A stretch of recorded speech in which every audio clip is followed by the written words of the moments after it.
अस्सलाम वालेकुम। Likhari online magazine में खुश आमदीद। सराब ज़ेर किस्त नंबर 6।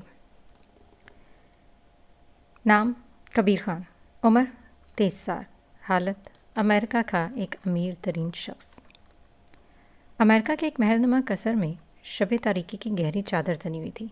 इस फराग वादी की पुरसकून फ़िज़ा में जहाँ ताक़े अफलाक से बिखरती कहकशाओं की मध्यम रोशनी थी, उसी तारीख शब में वो साहिब जायदाद अपने वसत पजीर हाउस में टांगे लटकाए बैठा था। पानी पर चांद की शुआएं एक तलिस्माती झिलमिलाहट पैदा कर रही थी। उसके पहलू में इसका एक वफादार कुत्ता बैठा था, जैसे वो एक बर्तन में खाना खिला रहा था और उसे सहला भी रहा था। यह मंजर खामोशी में डूबा हुआ था। वो अपनी नज़रें अपने पालतू कुत्ते पे जमाया हुआ था कि अचानक किसी की आवाज़ पे उसने अपना रुख पीछे की तरफ किया। साहब, वो मुलाजिम जो हाथ में इसका मोबाइल लिए बोल ही रहा था जब उसने उसकी बात काटी। मना किया है ना, जब मैं डॉगी के साथ हूँ तो नो डिस्टर्बेंस। उसका लहजा नरम था। वो एक एक लफ्ज़ आहिस्ता आहिस्ता अदा करता उसे घूर रहा था, जो अभी तक सर झुकाए हुए खड़ा था। समझ में बात नहीं आती। एक ज़ोरदार गूंज पूरे महल में गूंजी। सामने खड़ा मुलाजिम काम किया। उसके हाथ कांप रहे थे जिसमें मोबाइल था। उसका जी चाहा वो यहाँ से भाग जाए, पर भाग जाता तो उसके बाद का अंजाम उसे पता था। वो वैसे ही खड़ा रहा और वो उसे वहशत भरी सुर्ख निगाहों से घूर रहा था। मुलाजिम के हाथ में पकड़ा हुआ मोबाइल बजा। उसने नज़रें उठाए सामने शख्स को देखा जो उसे घूर रहा था। उस मुलाजिम ने अपनी नज़रें दोबारा झुका ली और उस शख्स ने अपना हाथ उसकी तरफ बढ़ाया, उसकी सुर्ख होती आंखों के साथ उसको घूरते। मुलाजिम ने मोबाइल हाथ में थमाया, उल्टे पैर जाने के लिए पलटा, जब एक और गूंज पर उसके कदम वहीं जम गए। मैंने तुम्हें जाने को कहा। इस बार उसकी आवाज़ तलख तो थी, पर थोड़ी धीरे थी और वो मुलाजिम वापस पलट कर नीचा चेहरा किया वहीं खड़ा रहा। उस शख्स की पीठ उसकी तरफ थी। उसने मोबाइल कान से लगाया। Congratulations sir. दूसरी तरफ काल पे एक शख्स बोला। किसने है? उसका लहजा संजीदा था, चेहरे पर तजस्सुस उभरा। सर, आपके ताज़ा तरीन डील मुबारक हो। इन गरीबों की बस्ती को मुंतकिल करने का काम मुकम्मल हो गया है और अब वह ज़मीन हमारे नाम हो गई है। कॉल पर शख्स ने बताया। यह सुनकर कबीर ने एक बुलंद और बेबाक कहकहा लगाया जो पूरे घर में गूंज उठा। यह तो होना ही था। भला ऐसा हो सकता है कि कबीर किसी चीज़ में हाथ डाले और वो ना हो? उसके चेहरे पर मुस्कुराहट फैली हुई थी। तो क्या सर, कोई पार्टी वगैरह? वो बोल रहा था जब कबीर ने उसकी बात काटी। ज़रूर, इस कामयाबी को तो जश्न में मनाया जाएगा ना।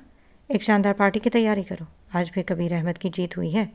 वह कहकहा लगाए कॉल बंद कर गया, मोबाइल पीछे मुलाजिम की तरफ बढ़ाया। वो मोबाइल लिए वहाँ से चला गया और आज एक बार फिर उसकी जीत हुई थी। कबीर, पीछे से आती आवाज़ पर उसने चौंक कर उसके पीछे देखा और अगले ही पर उठ खड़ा हुआ। वो सामने खड़े वजूद को सरतफा घूरने लगा। कहाँ जाने की तैयारी हो रही है मैडम? कबीर ने अपने कदम उसकी जाने बढ़ाया और ऐन उसके सामने आकर खड़ा हुआ। वो इससे लंबा था। सामने खड़ी लड़की उसके कंधों पर आ रही थी। इस वक्त वो लड़की सुर्ख रंग के जोड़े में मलबूस थी। चेहरे पर हल्का मेकअप था, होंठों पर सुर्ख लिपस्टिक और बाल खुले हुए थे। मैं पार्टी में जा रही हूँ, उसने उसकी आंखों में देखकर कहा। तो कबीर ने आईब्रो उचकाए उसे देखा। किसकी इजाज़त से? कबीर ने उसकी जानब देखते अपने कदम बढ़ाए। वो लड़की पीछे को हुई। मैं आपसे पूछने आई हूँ, उसने हिचकिचाते कहा। कबीर इसकी जानिब कदम बढ़ाता रहा और वो अपने कदम पीछे ले रही थी। तैयार होकर इजाज़त लेते हैं। उसने अपने कदम रोके और अपनी जगह बदली। उसने एक झटके में इस लड़की को अपनी जगह खड़ा किया और फिर अगले ही पल उसे पीछे धक्का दिया। वो सीधा पानी में जा गिरी। कबीर हल्का सा मुस्कुराया। पानी इतना ज़्यादा नहीं था कि वो डूब जाती, और बड़ी बात उसे तैरना आता था। वो पानी उसके कंधों तक आता था। दोबारा बाहर जाने का सोचा तो पानी में डुबाकर मार दूंगा और तुम्हारी लाश ढूंढने से भी हाथ नहीं आएगी। कबीर ने एक नज़र उसे देखकर कहा। वो अभी तक पानी में खड़ी गहरी सांसें ले रही थी। पूरे बाल, कपड़े, हर चीज़ तहस नहस हो गई थी। इसका आंसू गाल पर गिरा। सामने खड़े शख्स को ज़रा तरस नहीं आया था।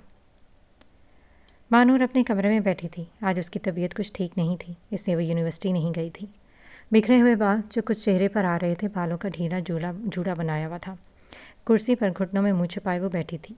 न जाने कितना वक्त गुजर गया, उसे पता ही ना चला। अचानक उसका फ़ोन बजा। उसने घुटनों से चेहरा निकाले फ़ोन को देखा जो सामने बेड के साथ लगे कबर्ड पर पड़ा बज रहा था। वो उठकर गई और कॉल रिसीव करते उसने फ़ोन कान से लगाया। यूनिवर्सिटी नहीं आई तुम? हाँ, तबीयत ठीक नहीं है। खैरियत तो है? हाँ, खैरियत ही है। अच्छा चलो तुम रेस्ट करो। मैंने इसलिए कॉल की थी कि हमने गोलगप्पे मंगवाए हैं, तुम्हें खाने हैं। पर खैर, तुम्हारी तो तबीयत ही ठीक नहीं। तो वो भी बोल रहा था कि महानूर ने उसकी बात काटी। मेरी तबीयत ठीक नहीं, मुंह बिल्कुल ठीक है, गोलगप्पे खा सकती हूँ मैं। वह बेड से उठ खड़ी हुई और अपना दुपट्टा ढूंढने लगी। यकीनन गोलगप्पों की बात आई और अब महानूर को जाना ही था। यार इट्स ओके, तुम्हारे हिस्से का मैं खा लूँगा, उसने शरारती अंदाज में कहा। असद बकवास ना करो और ख़बरदार मेरे गोलगप्पों को हाथ लगा, जूते मारने हैं मैंने तुम्हें। कॉल रखो, मैं आ रही हूँ। उसने सख्ती से उसे वार्न किया और कॉल काटते फ़ोन बेड पर फेंका। अल्लाह, मेरे दुपट्टे के पैर भी हैं, जब तक घूमे ना उसे मज़ा नहीं आता। उसने मुंह बनाया, फिर अलमारी में पड़ा कोई दुपट्टा उठाया और स्कार्फ की तरह गले में डाल लिया। बगैर बाल ठीक किए वो बाहर निकल गई। कैफेटेरिया पहुंचते वो सीधा इनके पास गई। सबने उसकी इस तरफ देखा। ज़ारा, सायरा, फुरकान और असद चारों बैठे अपने इसे सर से पैर तक घूर रहे थे। वो अभी इनके साथ एक चेयर पर बैठ गई और एक गोलगप्पे की प्लेट उठाकर अपने पास की। यकीनन वो उसके लिए ही रखी गई थी। ये तुम लोग मुझे ऐसे क्यों घूर रहे हैं जैसे मैं कहीं हीरोइन लग रही हूँ? आई नो भाई, मैं प्यारी हूँ, अब क्या नज़र लगानी है? उसने चारों को देखकर कहा। उसकी बात पर इन चारों के मुंह खुले के खुले रह गए। हम हैरान हैं कि तुम बीमार होकर भी गोलगप्पों को नहीं छोड़ रही, सारा ने टेबल से जूस का ग्लास उठाते हुए कहा था। तो महानूर ने उसकी तरफ देखा। नहीं तो क्या, बीमार इंसान को हक नहीं गोलगप्पे खाने का? उसने जैसे मुंह बिगाड़ा और गोलगप्पा अपने मुंह में डाला। और नहीं तो क्या, तुमने सही से केमिस्ट्री नहीं पढ़ी? न्यूटन ने थ्योरी दी थी। असद ने कंधे उचकाए। महानूर ने चौंक कर उसे देखा। न्यूटन ने थ्योरी दी थी कि बीमार इंसान को गोलगप्पे खाने का हक नहीं, क्या यही थ्योरी थी? महानूर ने आंखें चिपकाए और उससे पूछी जैसे कंफर्म करना चाह रही हो। एग्जैक्टली, यही थ्योरी थी। उसने हल्का सा टेबल पर हाथ मारा। ओह अच्छा, मैं भी सोचूं इसकी मौत कैसे हुई? महानूर ने ऐसा चेहरा बनाया जैसे कोई बात याद आई और उसकी बात पर चारों ने एक साथ पूछा। कैसे हुई? चारों इसको घूर रहे थे। मानू ने गोलगप्पे की प्लेट खाली की। अब टिश्यू से हाथ साफ करती वो इनकी जाने मतवज्जो हुई। पानी में डूब कर, मानू ने बताया तो वो एक दूसरे को देखने लगे। क्या इसने खुदकुशी की थी? सायरा ने बेचारा सा मुंह बनाए पूछा जैसे उसे दुख हुआ हो सुनकर। बिल्कुल नहीं, इसका मर्डर हुआ था, उसने आहिस्ता आवाज़ में बताया जैसे कोई राज हो। ज़ारा ने अपने मुंह पर हाथ रखा। और यकीनन तुम्हें ये भी मालूम होगा कि इसका मर्डर किसने किया था? असद ने इस्तफसार किया। वह बखूबी जान गया था मानूर की बातें अब शुरुआत उसने की थी तो एंड उसने ही करना था। बिल्कुल, लोगों ने इसका मर्डर करवाया क्योंकि वो नहीं चाहते थे कि ऐसा साइंटिस्ट रहकर हमारे लिए मुश्किलें पैदा करे। जो थ्योरी वो दे रहा है कि अब हम गोलगप्पे खाना छोड़ दें। चलो, एक साइंटिस्ट का तो बोझ कम हुआ इस धरती पे, वरना हम तो ताने सुन सुन कर मर रहे हैं। साइंटिस्ट यही कर गए, तुम लोगों से एक पढ़ाई नहीं हो रही। सारा ने जैसे शुक्र अदा किया तो वो सब हंस पड़े। गोलगप्पे खाकर वो तीनों अपने कमरे में आ चुकी थी। मानूर स्टडी टेबल पर बैठे अपनी नोट्स बना रही थी। वहीं सारा फ़ोन में मशगूल थी और सायरा बुक पढ़ते पढ़ते वहीं बेड पर सो गई थी। रीदा तो कहीं जैसे लापता थी। हाँ, वो शुरू से ही क्लासेस लेकर गुम हो जाती थी और फिर उसकी दोस्तें उसे कहीं ना कहीं से पकड़ लाती थी। मानूर के हाथ में चलती हुई पेन अचानक से रुक गई। शायद कुछ याद आया। उसने एक नज़र वहीं बेड पास टेबल पर पड़े अपने बैग को देखा और उठ खड़ी हुई। बैग खोले जैसे उसमें कुछ तलाशने लगी। उसने अपनी सब बुक्स निकाली पर उसे अपने मतलब की चीज़ नहीं मिल रही थी जो वो ढूंढ रही थी। क्या ढूंढ रही हो? ज़ारा ने पूछा। यकीनन वो इसे इतनी देर से देख रही थी। एक चिट्ठी थी, पता नहीं कहाँ। वो भी कह रही थी कि आखिरकार चिट्ठी उसके हाथ लग गई। वो वही चिट्ठी थी जो उसे लाइब्रेरी की पुरानी बुक से मिली थी। ऐसा क्या है इस चिट्ठी में जो तुम इतनी देर से ढूंढ रही हो? वो अपना मोबाइल बेड पर रखे उसके साथ आकर खड़ी हो गई। ये क्या है? उसने चिट्ठी को देखकर कहा। यकीनन उसे हैरत हुई थी। जो चीज़ वो इतनी देर से ढूंढ रही थी वो महज एक चिट्ठी थी और वो भी ऐसी कि इसकी हालत बुरी थी। लिखा हुआ कुछ वाज़े नहीं हो रहा था। ये चिट्ठी है, उसने बताया। वो मुझे भी नज़र आ रहा है चिट्ठी है, पर इसमें क्या है? उसने तशवीश भरे अंदाज में पूछा। वो तो असद ही बताएगा, कुछ सोचते हुए वो बोली और बाहर की तरफ बढ़ गई। असद? वो कैसे? वो सोच रही थी। मानूर, बात तो सुनो। मैं भी आ रही हूँ। इसको जाता हुआ देखकर वो भी अपने जूते पहनते उसके पीछे लग गई। वो हॉस्टल से निकली, यूनिवर्सिटी की तरफ बढ़ी। शाम का वक्त था, हर कोई यूनिवर्सिटी से जा चुका था। बस कुछ ही लोग लाइब्रेरी में बैठे थे और कुछ कैफेटेरिया में। यूनिवर्सिटी इनकी 8 बजे बंद होती थी। उसने पूरे ग्राउंड में नजरें दौड़ाई। असद उसे कहीं नजर न आया। अब वो लाइब्रेरी की तरफ बढ़ी। हिबा, तुमने असद को देखा है? लाइब्रेरी से निकलती एक लड़की से वो मुखातिब हुई। हाँ, अंदर ही है वो, उसने बताया और चली गई। मानूर अंदर की तरफ बढ़ी और सारा भी उसके पीछे भागती हुई गई। असद, इसने दूर से आते ही उसे आवाज़ दी। उसकी आवाज़ सुनते असद ने बुक से नजरें हटाए उसे देखा। अब वो इसके सामने चेयर पर आकर बैठी और हाथ में पकड़ी चिट्ठी इसकी जानिब बढ़ाई। असद ने चिट्ठी को एक नज़र देखा और फिर महानूर को। क्या है ये? असद ने मध्यम आवाज़ में पूछा, क्योंकि वह लाइब्रेरी में थे, वहाँ वो ऊंची आवाज़ में बात नहीं कर सकते थे। चिट्ठी। उसने कंधे उचकाए तो पास बैठी ज़ारा ने अपने मुंह पर हाथ रखा, हंसी रोकने की ख्वाहिश से। असद ने कीनतोर नज़रों से उसे देखा। वो मुझे भी नज़र आ रहा है कि चिट्ठी है, पर इसका मैं क्या करूं? वो ठोड़ी पर हाथ रखे उसे सवालिया नज़रों से देख रहा था। रिसर्च। मानूर ने मसनूई मुस्कुराहट के साथ कहा। किस बारे में? अब की बार इसके लहजे में बेजारी भी शामिल थी। चिट्ठी के बारे में, सारा ने बीच में मदाखलत करके बताया। व्हाट? असद ने चौंक कर उसकी तरफ देखा, जैसे कह रहा हो चिट्ठी के बारे में भी कोई रिसर्च होती है। छोड़े इस पागल को, ये मेरी बात सुनो, मानूर ने कहा तो उसने अपना रुख मानूर की जानिब किया। इस चिट्ठी पे कुछ लिखा है, आई थिंक किसी चीज़ का कोड है। उसने चिट्ठी हाथ में उठाए कहा और इसको पलटा। ये देखो, यहाँ क्या लिखा है? मानूर ने चिट्ठी पलट कर असद की जानिब बढ़ाई। अगर ये कभी तुम्हें मिले तो इसे इग्नोर मत करना, बहुत बड़ा राज जाने से तुम महरूम रह जाओगे। चिट्ठी पर कुछ ये लिखा था। असद ने मानूर की तरफ देखा। I think it's a bit secret and maybe we should know about it, Manur ने कुछ सोचते हुए कहा। पर हमें पता कैसे चलेगा इस बारे में? सारा ने असद के हाथ से चिट्ठी लेकर एक बार फिर चिट्ठी का जायज़ा लिया। असद कुर्सी को पीछे धकेलता उठ खड़ा हुआ और टेबल पर बड़ी बुक जब तक वो पढ़ रहा था उठाकर शेल्फ पे रखी। जब असद बताएगा, मानू ने असद की तरफ इशारा किया तो असद ने एक बार फिर चौंक कर उसकी तरफ देखा। मैं? मुझे क्या पता भाई? उसने हैरत से कंधे उचकाए।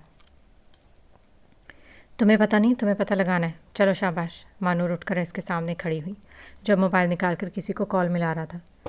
ये तुम लोग फजूल में मेरे गले नहीं पड़ रहे? उसने एक नज़र उसे देखकर कहा और मोबाइल कान से लगाया। वो क्या होता है मेरे प्यारे भाई? मानूर ने हल्की सी मुस्कुराहट के साथ कहा। असद ने कॉल पे बात करते एक नज़र उसे देखा। पल भर में इसके चेहरे का रंग बदला था। उसे अच्छा नहीं लगा था इसका इस तरह से भाई कहना। सर झटकता वो बाहर की तरफ बढ़ गया। इसको क्या हुआ? सारा ने मानूर से पूछा। पूछ कर बताती हूँ। मानूर भी उसके पीछे लग गई। वो लाइब्रेरी की सीढ़ियाँ उतर कर सीधा मैदान में चलता हुआ जा रहा था, जैसे किसी ज़रूरी काम से कहीं जा रहा हो। असद, कहाँ जा रहे हो? वह थक कर रुकी। वो बस चलता हुआ कभी उधर जाता कभी उधर। तुम जाओ, मैं इसके बारे में डिटेल निकाल कर भेजूँगा, उसने जाते हुए ऊंची आवाज़ में कहा तो वो भागती हुई इसके पीछे गई। उस तक पहुंचकर उसने एक कंधे पर हाथ रखा। अब वो अपनी सांसें बहाल कर रही थी और वो उसे देख रहा था। वो अच्छी थी। हाँ, वो उसे अच्छी लगने लगी थी, पहले से कहीं ज़्यादा, हद से कहीं ज़्यादा।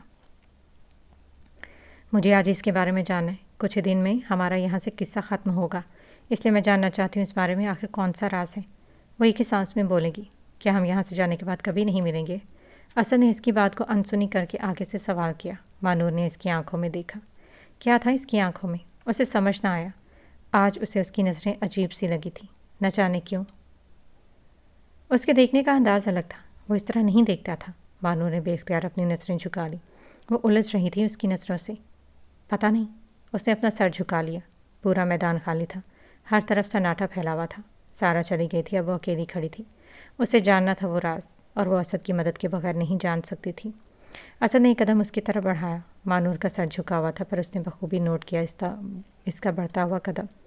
उसने दूसरा कदम बढ़ाया। मानूर का दिल धड़का। अजीब कैफियत में उसके ऊपर तारी हुई। उसके तीसरे कदम बढ़ाने पर मानूर ने बेख्तियार सर उठाए उसे देखा। वो इसके बिल्कुल सामने आन खड़ा था। बस एक कदम का फासला था। असद ने अपना कोट उतार कर आगे बढ़कर उसके कंधों पर डाला और वापस इससे चंद कदम की दूरी पर जाकर खड़ा हुआ। मानूर ने एक नज़र अपने कंधों पर पड़े कोट को देखा और फिर असद को।